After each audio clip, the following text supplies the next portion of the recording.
Bonsoir, à la une de l'actualité ce soir, les rebelles du M23 quittent la ville de Goma. Des dizaines de camions avec à leur bord des combattants ont quitté le chef-lieu du Nord Kivu. Entre-temps, la police congolaise arrive en grand nombre remplacer les rebelles. Dans la capitale, Kinshasa, on continue à dénoncer la guerre et la crise dans le Nord Kivu. Le collectif des patriotes nationalistes progressistes qui a tenu une conférence de base ce matin se propose même de créer une structure d'autodéfense populaire.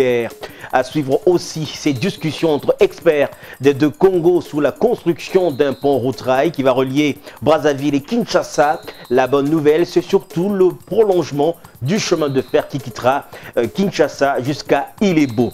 Et puis, le monde entier a célébré ce samedi 1er décembre la journée internationale du sida. Vous le savez, l'Afrique est parmi les continents les plus touchés. Nous vous proposons, pour ce qui est de la RDC, tout un dossier à ce propos.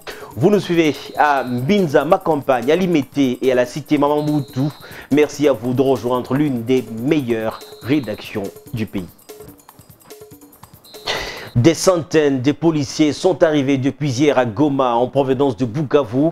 Ils viennent ainsi assurer la sécurité dans la ville après le retrait du M23 qui sont partis à bord des camions. Nous avons en ligne de Goma justement notre correspondant permanent Saïdi Abbassi qui suit pour nous de très près la situation depuis le début jusqu'en ce moment. Saïdi. Chose promise, chose faite, enfin un offre de soulagement à la population de Goma. Les M23 officialisent son retrait dans cette ville depuis ce matin. Les camions remplis de fidèles du M23 sont perspectibles sur la route vers Kibumba.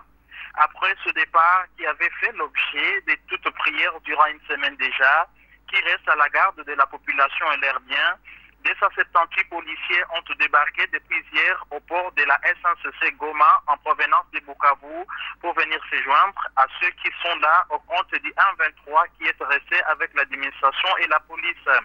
Ceci se surpuit des 450 policiers à déployer pour la sécurité de la ville. Signalons autre chose à présent. Dans les jours à venir, on envisage le déploiement d'un bataillon qui sera basé dans la ville et une compagnie qui sera affectée à l'aéroport. Une autre formule à apprendre. Pour les policiers qui ont passé toute la journée de ce vendredi dans le bac qui les a transportés, une réunion de la délégation de la CIRGL a été tenue à Goma où on a enregistré la présence du colonel Yav aux côtés des FRDC. Depuis Goma, Saïdi Abbas Majid pour Télé 7 Kinshasa. Et puis, sachez aussi que les troupes du M23 se retirent de la ville de Goma, comme on l'a dit. Ces troupes se retirent jusqu'à 20 km du chef-lieu du Nord Kivu. Mais les rebelles, en partant, menacent de vite revenir si leurs exigences ne sont pas prises en compte. Nous y reviendrons. Le collectif des patriotes nationalistes à Kinshasa a répondu à l'appel du chef de l'État contre la mobilisation populaire. Ce collectif a mis en place une structure de la prise en charge de l'autodéfense populaire. C'est pour appuyer les FRDC, la police et les services spéciaux, assurent-ils dans leur mission de protéger la population et leurs biens. Je vous propose de suivre l'un des membres de ce collectif au micro de Serge Koueté. Toutes les forces vives de la nation congolaise ont été sensibilisées par le président de la République et chef de l'État congolais. Le camarade Joseph Kabila Kabange, à date du 20 novembre 2012, pour faire face à la énième guerre d'agression qu'endure notre peuple dans sa partie orientale, par son message de soutien à la population des provinces de l'Est, victimes des affres de la guerre d'agression, l'AMICOM a répercuté cet appel de la mobilisation générale à tous ses membres éparpillés dans les différentes structures de la nation congolaise, la mise en place sur pied d'une structure appropriée pour épauler les FRDC, la police nationale et les services spéciaux dans leur tâche de protéger la nation congolaise. Après débat, considération et délibération, sur la situation militaro-sécuritaire de la RDC, les membres ont conclu sur la nécessité de réactiver les mécanismes de l'autoprise en charge sécuritaire du peuple congolais. Le monde a découvert les manigances du Rwanda et de l'Ouganda, semble dire le quotidien Le Potentiel. Le journal se réjouit surtout de l'implication du Congo-Brazzaville, mais également de l'Angola. Les déplacements du président Denis Sassou Nguesso à Kigali d'abord, puis à Kinshasa le prouvent, sans oublier l'émissaire de l'Angola qui parcourt les capitales pour plaider la cause de la République démocratique du Congo. Ce sujet a inspiré cette analyse de la rédaction Marie-Jeanne Bibomba. Tout le monde est désormais au courant. Les visées hégémoniques du Rwanda sur la RDC ont été mises à nu. C'est un énième rapport des experts qui vient faire tomber le masque. Ces pays ont été nommément cités par rapport au soutien qu'ils apportent aux rebelles du M23. Ces deux nations se trouvent sur le banc des accusés. Kinshasa, la victime, suit jusqu'au bout la logique des négociations par la voie diplomatique. Si la piste de la guerre n'a pas donné des résultats attendus, c'est sur les plans diplomatiques, par contre, que la RDC damet des pions à ses voisins belliqueux. La négociation a été rude, diverses stratégies sont venues en appui pour obtenir des grands résultats. Kinshasa s'est même tourné vers Brazzaville pour l'impliquer dans les négociations. Ce qui est avantageux pour la RDC, c'est qu'ils observent une identité de vue entre Brazzaville et Luanda. Les deux capitales semblent se préoccuper au plus haut point de l'insécurité récurrente qui sévit en RDC et par conséquent, ils se montrent soucieux d'un retour rapide et durable de la paix chez leurs voisins communs. La démarche de Denis Sassou Nguesso coïncide avec les périples qu'effectue en ces moments un envoyé d'Eduardo Santos dans le Grand Lac et autres régions d'Afrique. Comme on peut le constater, Luanda et Brazzaville se montrent solidaires vis-à-vis de Kinshasa. Aussi se sont-ils mobilisés pour que le bon voisinage tant vanté trouve un contenu. Les observateurs avertis voient dans la mobilisation de Luanda et de Brazzaville une anticipation sur une éventuelle reprise généralisée d'affrontements entre la RDC et ses deux voisins par les biais de leur pantin de M23.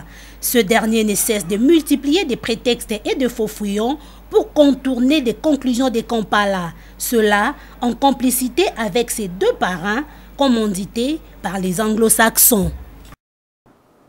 Clôture vendredi de l'atelier de restitution des rapports de la première phase de l'étude du pont route Rail-Brazzaville et du prolongement du chemin de fer Kinshasa-Ilebo. Nous sommes là dans le domaine des infrastructures. Pendant 4 jours, les experts de 2 pays ont réfléchi sur le choix des sites. Maluku a été désigné pour la construction du pont route Rail et le tracé sud pour le prolongement du chemin de fer. La signature des documents est intervenue à la fin des concertations sous l'œil vigilant du ministre des Infrastructures, Travaux publics et Reconstruction. Les détails avec Élisée Biolanda Kassonga, Blanchard Kando. Les experts venus de 2 rives du fleuve Congo, des partenaires techniques et financiers, ont rehaussé leur présence à cet atelier des restitutions des rapports de la première phase de l'étude du pont route Rail Brazzaville-Kinshasa et du prolongement du chemin de fer Kinshasa-Ilebo.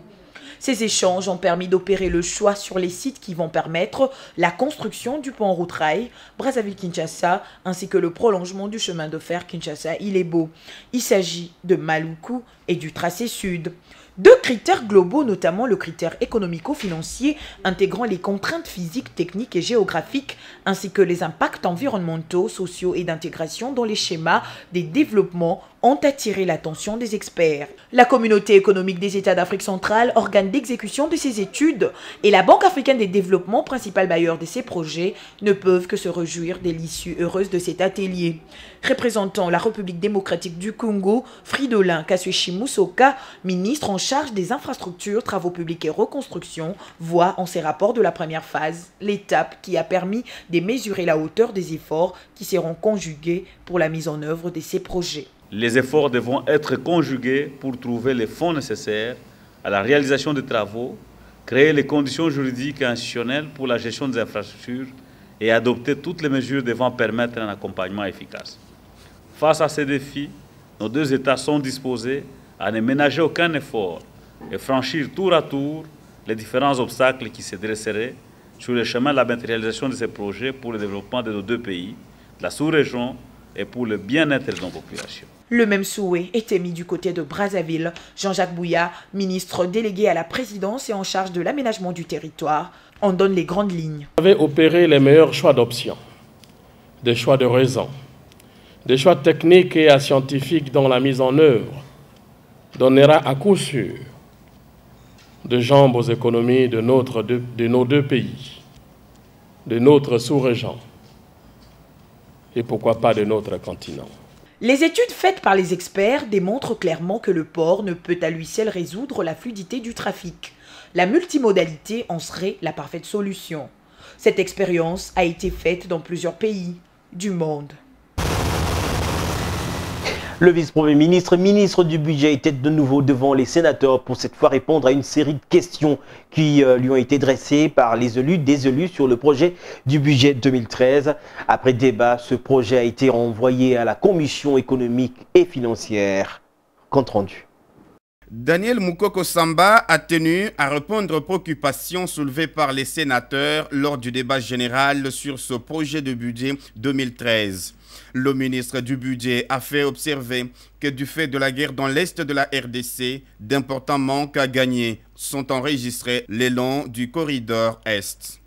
Mais le ministre du Budget a jugé ces prévisions réalistes grâce à la prise en compte des différents projets pour l'amélioration des conditions sociales de la population. C'est un projet de budget, nous allons dire d'abord réaliste, mais aussi pour réaliser un certain nombre de choses. C'est pour réaliser un certain nombre de choses en ce qui concerne les routes, en ce qui concerne l'agriculture, en ce qui concerne la santé et l'éducation, mais aussi remettre progressivement en marche les dispositifs qui avaient fait défaut pendant très longtemps. Et par exemple en ce qui concerne le crédit à l'économie, en remettant la SOFIDE en place, en mettant des ressources à la disposition du Fonds national de microfinance, parce que c'est de cette manière-là que l'on peut garantir les meilleures chances de croissance économique. Il s'est également apaisanti sur les documents de stratégie budgétaire qui tournent autour des trois principaux points, à savoir l'intensification des efforts en vue d'accroître le niveau des ressources locales, la rationalisation des dépenses publiques, l'alignement des crédits budgétaires, les objectifs du gouvernement. Après cet exposé, le document du gouvernement, déjà voté à l'Assemblée nationale, a été envoyé à la Commission économique et financière pour enrichissement. La première phase de l'opération de bancarisation de la paye des agents de l'État s'est très bien déroulée selon le gouvernement et l'association congolaise des banques. Ce satisfecit a ouvert la voie à la formalisation de cet accord. Les entreprises de téléphonie cellulaire vont elles aussi participer à cette initiative.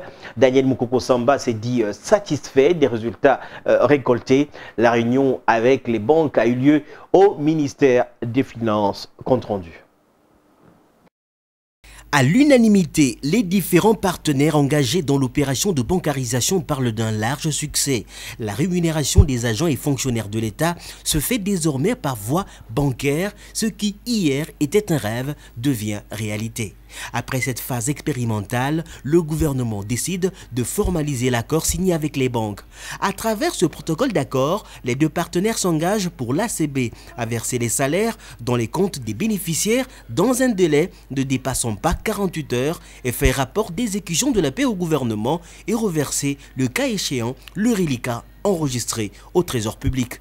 Le gouvernement prend quant à lui les frais de tenue de compte et la rémunération des prestataires des banques. Pour le gouvernement, il ne s'agit pas uniquement de payer les salaires par voie bancaire. Nous visons beaucoup plus que ça. Nous pensons pouvoir contribuer de cette manière à l'amélioration du niveau de bancarisation de l'économie.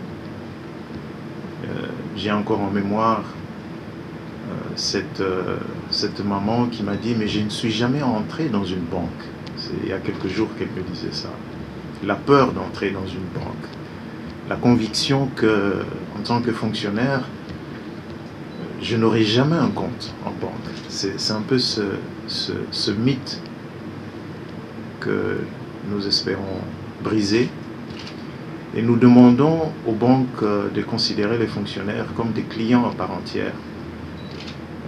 De notre côté, le gouvernement va faire de son mieux pour une amélioration progressive des rémunérations, ce qui devrait donc vous mettre aussi en confiance pour les considérer non pas comme une charge que vous impose le gouvernement, mais comme des clients de vos banques respectives. Donc nous voilà engagés dans ce partenariat que nous allons approfondir ensemble. La décision d'impliquer aujourd'hui les entreprises de téléphonie cellulaire comme troisième partenaire a été annoncée le 6 septembre dernier par Daniel Mukoko Samba. Le vice-premier ministre et ministre du budget s'est impliqué personnellement pour obtenir le succès constaté lors de cette première phase. 100 millions de dollars, c'est le montant que vient de bénéficier le ministère de l'EPSP. L'enveloppe va servir à l'amélioration de la qualité de l'enseignement en RD Congo. L'annonce en a été faite ce samedi au cours d'un point de presse tenu par le ministre en personne, Maker Mwango Rosawazi. C'est une sacrée bouffée d'oxygène apportée au secteur de l'éducation. Ceci en vue d'appuyer les efforts du gouvernement dans l'amélioration de la qualité de l'enseignement. À la base, cette enveloppe de 100 millions de dollars dont du partenariat mondial pour l'éducation sera répartie de la manière suivante. 20% pour l'accès à l'école à tous les enfants à l'âge scolaire, ainsi que la réalisation des infrastructures, 55% pour l'amélioration de la qualité de l'enseignement par l'acquisition des manuels scolaires, et enfin le 15% restants seront mis à la disposition du secteur de l'éducation. Maker Mwango, ministre de l'EPSP, s'en félicite. Avec le concours de ce que fait le gouvernement, ce que fait nos partenaires, nous nous sommes retrouvés avec un gap de plus ou moins 370 millions de dollars américains pour financer les plans intérimaires de l'éducation. C'est à partir donc de toutes ces études qui ont été menées, évaluées par des experts internationaux aguerris à la matière, c'est finalement grâce à ça que le partenariat mondial pour l'éducation a alloué, donc a accepté finalement de mettre à la disposition de la RDC les 100 millions de dollars. Le ministre de l'EPSP a profité également pour déplorer la situation qui prévaut à l'Est et qui ne permet pas aux élèves de cette partie d'étudier. C'est qu'en ce moment, nos élèves, nos enfants à l'Est, à Goma et dans certaines positions autour de Goma, ne savent pas aller à l'école. Parce qu'il y a ceux-là qui pensent qu'ils peuvent venir créer du désordre chez nous. Nous leur demandons de rentrer d'où ils viennent, que les Rwandais résolvent ce problème et qu'ils nous laissent travailler autour du président de la République, Joseph Kabila, qui a voulu assez que l'éducation devienne une priorité. L'éducation soit le socle sur lequel va se bâtir le Congo de demain. Les gouvernements congolais restent préoccupés pour l'amélioration de la qualité de l'enseignement dans notre pays, ce qui justifie l'accroissement du budget de l'éducation cette année. En rapport maintenant avec la journée internationale sur le VIH-Sida, une journée consacrée, n'est-ce pas, à la prise en compte de cette maladie et à faire en sorte que certaines idées, des suggestions puissent voir le jour pour contrer la progression du VIH-Sida. La rédaction de Télé 7 vous propose à ce sujet un dossier réalisé par Rosa Wazi, Fiston Bouini. Nous avons parlé de plan. Journée mondiale du sida, une occasion pour le monde de lutter contre le VIH-Sida. À Kinshasa, c'est tout le monde qui en parle. C'est les cas de ces jeunes rencontrés au centre des affaires. Ils définissent à leur manière ces virus et affirment d'avoir déjà fait les dépistages. C'est une maladie comme toute autre, mais sauf que le VIH-Sida tue vraiment. Et c'est une maladie que nous n'aimerons pas vraiment ici en RD Congo. C'est ça une petite image que j'ai pour cette maladie. Oui, une seule fois au campus. C'était un dépistage volontaire. C'est une maladie sexuellement transmissible dans la plupart des cas, mais il y a aussi la voie peut-être tranchante des gilettes, tout ça, des objets tranchants qui peuvent aussi transmettre le VIH. Non, je suis bien conscient que je ne peux pas atteindre cette maladie. Et la plupart d'entre eux prétendent avoir opté pour l'abstinence comme mode de prévention, quand bien même, selon les statistiques, ces virus est plus transmis par le jeune, dont l'âge varie entre 15 et 28 ans. Pour moi, j'opterais pour l'abstinence. Je préfère beaucoup l'abstinence. Mais ces autres ont choisi d'autres modes de prévention. Moi, je dirais c'est la préservative. Parce que je suis jeune, des fois aussi les sentiments m'arrivent. Si j'arrive à ce stade, je dois un peu me préserver pour ne pas attraper cette maladie. Il faut être fidèle pour combattre aussi cette peste. Le VIH-Sida se transmet aussi de la mère à l'enfant, un moyen de transmission qui prend de plus en plus de l'ampleur, qui est aujourd'hui à 38%. Ce qui justifie les combats de la fondation Elisabeth Glaser qui s'occupe de l'élimination du sida pédiatrique. Les taux de transmission de la maman vers son enfant dans notre pays est déjà supérieur à 30%, ce qui n'est pas du tout acceptable. Et nous voulons nous battre pour que cela soit moins de 5% des femmes qui soient en mesure de transmettre. En ce moment-là, nous pouvons dire que les efforts conjugués, tant au niveau national qu'international, pourront répondre effectivement à ces grands objectifs de l'élimination du VIH pédiatrique. Quelles sont les statistiques à ce jour du virus du sida dans notre pays? Le Dr Kapant, coordonnateur du PNMLS, précise. Depuis une dizaine d'années, si on veut considérer les chiffres, on pourrait dire qu'il y a plutôt une stabilisation. Plutôt une stabilisation de la situation. Vous avez par exemple dans la ville de Kinshasa où on était il y a quelques années autour de 7%, maintenant on est autour de 2-3%. La même chose dans l'ensemble du pays. La RDC compte à ce jour plus d'1 million de personnes vivant avec le VIH-Sida, dont 70% n'ont pas accès aux antirétroviraux et seulement 5,6% des femmes enceintes VIH positives reçoivent les antirétroviraux pour empêcher la transmission à leur bébé. Le gouvernement congolais ne ménage aucun effort pour éradiquer cette pandémie qui tue la population. Il y a exactement une année, l'épouse du chef de l'État avait procédé à l'inauguration du plus grand centre de chirurgie pédiatrique de l'Afrique centrale à la clinique Ngaliema. Les travaux de construction ont connu du retard par rapport au délai prévu. C'est ce qui a justifié la descente sur terrain de Belbachir, PDG du groupe Adata, le groupe qui est justement chargé de la construction de cette grande pédiatrie. Anita Loamboa. C'est sous l'impulsion du chef de l'État, avec l'implication de Marie-Olive Lembe-Kabila, que sera érigé en ce lieu le plus grand centre de chirurgie pédiatrique en Afrique centrale. Débuté le 30 septembre 2011, les travaux de construction exécutés par le groupe ADAPA et le gouvernement congolais par l'entremise du ministère des ITPR connaissent quelques difficultés dans l'avancement des travaux, et cela fait 5 mois. Pour Madame Belbachir, PDG du groupe ADAPA, les travaux de construction devaient prendre fin au mois de décembre. Malheureusement, l'entreprise de construction fait face à des difficultés d'ordre matériel et de temps, mais essaye, un tant soit peu, de poursuivre les travaux. Nous sommes pressés de terminer. Nous avançons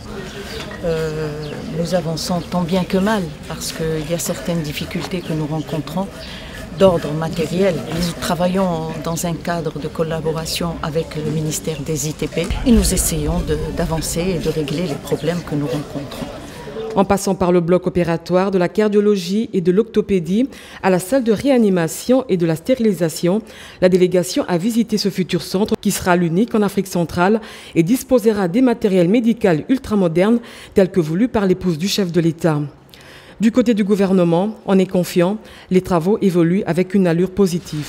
Les travaux dans son ensemble évoluent normalement très bien. Nous avons commencé, il y a eu des petits problèmes au début, mais au jour d'aujourd'hui, nous avons une allure qui est très positive. Les travaux avancent normalement très bien. Après la visite du chantier, le PDG du groupe ADAPA a pris langue avec les architectes en vue de faire une évaluation des travaux. L'UNICEF a rendu public la revue annuelle 2013-2017. Ce programme a pour objectif d'assurer que chaque enfant en RDC naisse et grandisse dans un environnement propice par rapport à tous ses droits. Cette revue s'inscrit dans le cadre de la coopération entre la RDC et l'UNICEF. Les travaux se sont clôturés samedi au centre Bethany à Gombe. Marie-Jeanne Bibomba. Cette revue annuelle 2013-2017 vise une appropriation profonde et une pérennisation des acquis en matière de sécurité des enfants. Le programme favorisera en outre une coopération avec les parlementaires, le média, ainsi que la documentation de la diffusion de bonnes pratiques. Nous avons évalué les activités de 2012, mais aussi les activités de tous les programmes parce que nous sommes arrivés aussi au terme du cycle de programmation 2008-2012. Donc c'était une activité très importante. Bon, nous arrivons à la fin du programme. Les avancées, il y en a eu, mais il y a eu aussi des problèmes, il y a aussi des difficultés. Et c'est comme ça que nous comptons corriger au programme prochain, qui est le programme 2013-2017, qui sera adopté formellement au conseil d'administration de l'UNICEF au siège à New York en février 2013. C'était le programme quinquennal aussi, 2013-2017. On compte vraiment améliorer par rapport à 2008-2000. Pour renforcer le suivi et l'évaluation de progrès équitables, 4 niveaux seront considérés, à savoir l'analyse de la situation et des entraves aux droits des enfants, le contrôle de la performance de la contribution de l'UNICEF, le soutien au monitorage par une approche utilisant des tierces pratiques, ainsi que les enquêtes et les évaluations d'impact. L'UNICEF, pour sa part, dit soutenir les stratégies et les programmations conjointes. Atelier de restitution et validation de l'étude sur la société civile organisée par le PNUD. Le but, amener la société civile congolaise à bien jouer son rôle au sein de la nation. Thème retenu, profit et professionnalisation de la société civile. Mariam Boya, Patialouma. Le programme des Nations Unies pour le développement évalue déjà les activités qu'il a menées à travers son programme Gouvernance 2008-2012, avec l'appui d'autres partenaires dont le groupe Interbayor. Ces consortiums soutient depuis quelques années les organisations de la société civile en matériel de renforcement des capacités de suivi et évaluation de politiques de développement. Ibrahima Niane, coordonnateur adjoint de la gouvernance politique du PNUD, explique que cette étude réalisée entre le mois de juillet et août 2012 vise essentiellement à évaluer les capacités de la société civile. Une société civile aguerrie peut accompagner le processus de construction de la gouvernance démocratique. Cette étude conduit à identifier les forces et faiblesses des structures recevant les appuis des partenaires en lien direct avec la problématique de la surveillance, de la participation et de la redevabilité, questionner les profils des acteurs et proposer un leadership actif pour le pilotage managérial des ONG, identifier les contraintes structurelles et formuler des propositions stratégiques pour la professionnalisation des ONG. Dans sa mission d'appui au gouvernement de la RDC, le PNUD organise cette rencontre en vue de partager la valeur ajoutée d'un travail dont l'impact sera substantiel sur les dialogues entre les OSC et les citoyens. Vodacom redonne le sourire aux plus démunis. Sa fondation a annoncé le début de son mois de partage sur toute l'étendue de la RDC.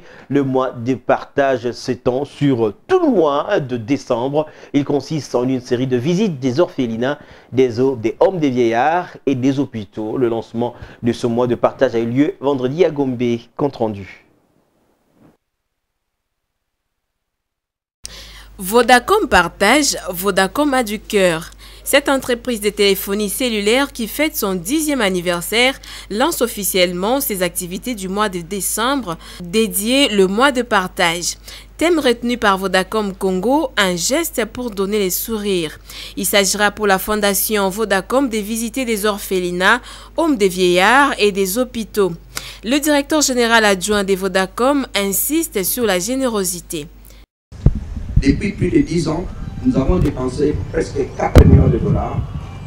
Et l'argent que nous avons dépensé, nous avons fait la distribution des banques. On a réfectionné des écoles et hôpitaux. Nous avons fait la fourniture des scolaires. Nous avons distribué des fournitures scolaires. Nous avons distribué des lits, matériels, équipements et médicaux. Nous avons distribué des vivres vers l'éducation. Et notre bonheur, ça vient de la volonté de donner le sourire, la joie et l'espoir aux couches vulnérables dans le pays. Les actions caritatives des Vodacom ont été encouragées par les autorités politiques invitées à la manifestation. Les sacs de riz et autres vivres vont être distribués aux nécessiteux. Un échantillon d'orphelins présents sur place fait partie des personnes ciblées par Vodacom. Voilà, c'est la fin de cette édition d'information. Nous vous remercions de l'avoir suivi. Au revoir et à demain dimanche.